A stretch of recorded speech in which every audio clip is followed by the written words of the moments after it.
Well, hey, all you cats and kittens. Is that what she says in the show? Sorry, I couldn't pass up the opportunity because I know everyone right now is obsessed with watching The Tiger King. I binged it and tried to not do it all in one day, but it was pretty good. So here I am going to show you how to do a composite using MJ's digital backdrop that she is providing for everyone, which is so amazing. I went ahead and grabbed this photo of my daughter. I kind of went through it all already. I'm just going to kind of go back through the steps that I took. So, what I went to is I went to this quick selection tool here. I chose this picture because I liked how you could see her boots enough, but they're just barely in the grass. I liked that she was on a dark background, so it was going to be a little bit easier to blend in with the background of that digital file. So this just happened to work perfectly. So again, once I have my picture, I'm going to go to this quick selection tool. I'm going to then go to select subject. That's going to automatically go through. Let's see if I could do this. Um, so I'm going to go select subject. That's going to go around her like so.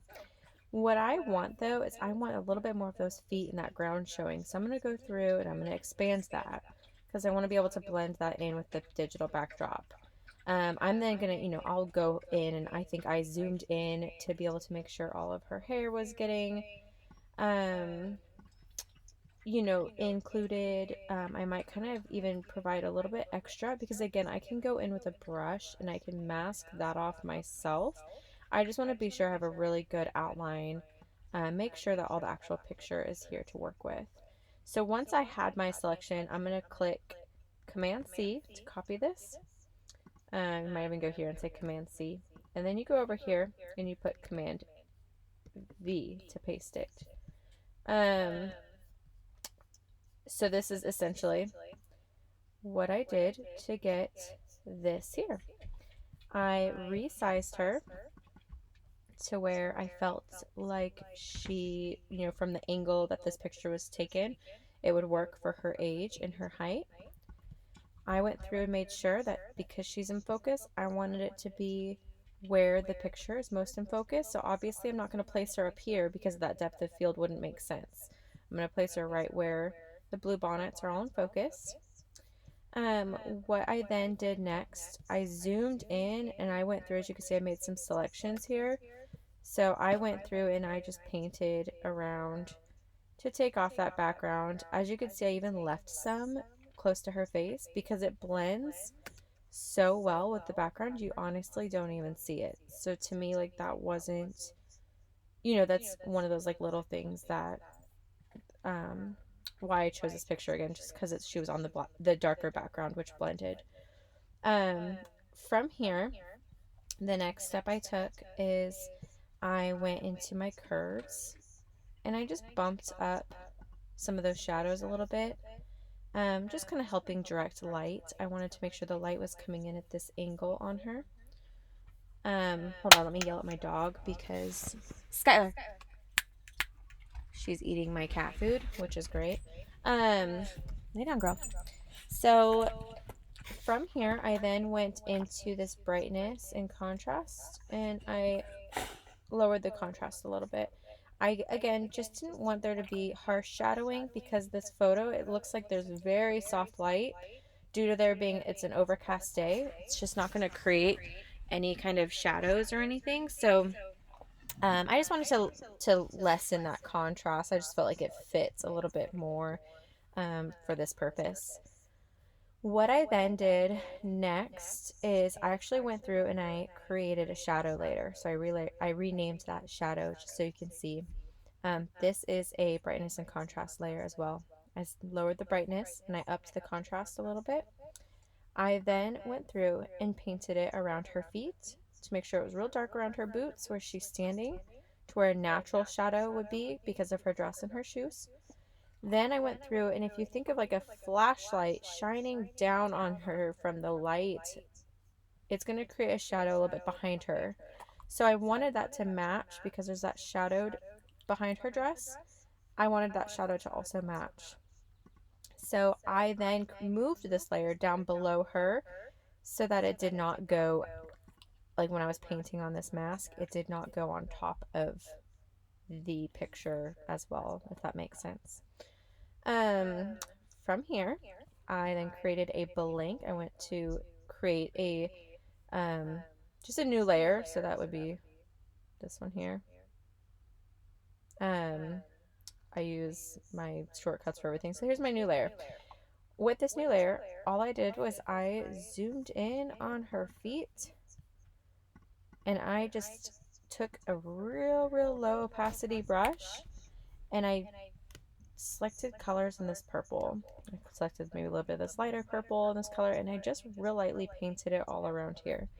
I just again wanted it to help blend her shoes a bit more to make it look like they were in the blue bonnets, which is why you cannot see them. From here, just to, I felt very confident that her position looked right, the coloring looked right, the shadows looked right. So now that I have this base, I'm very happy with it. I'm going to go through and do some edits. I went ahead and I pulled some Kelsey Freeman actions just to show kind of what her actions provided for this photo. I went through and selected Wonder as a base.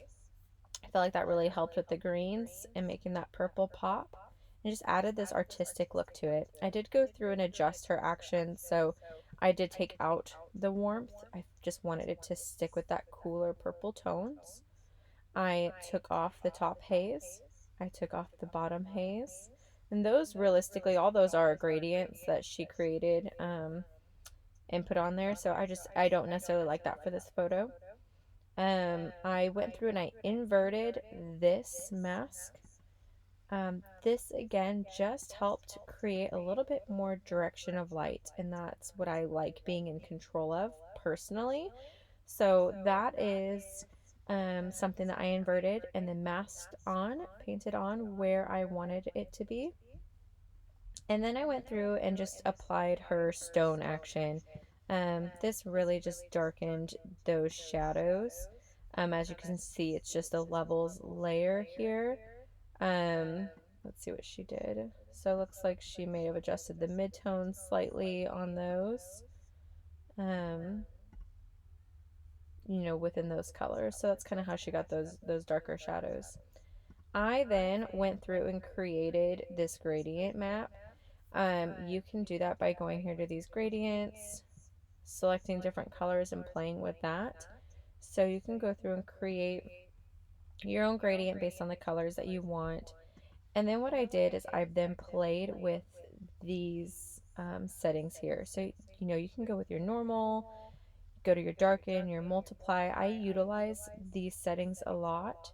I really liked the way the soft light gave it a real nice look. Again, it darkened that shadows behind her, just created a little bit more depth that I liked. And then I went through and played with the selective color layer. Again, another thing I constantly play with. And I'm still, I might go through and adjust a little bit more, but I just wanted those greens to really pop and those yellows to kind of blend with her, to flow really well with her skin tone and the dress and just the overall feel of the photo. If I wanted to pull more blues, I could essentially, lower that. I could mask on just where I want it to be.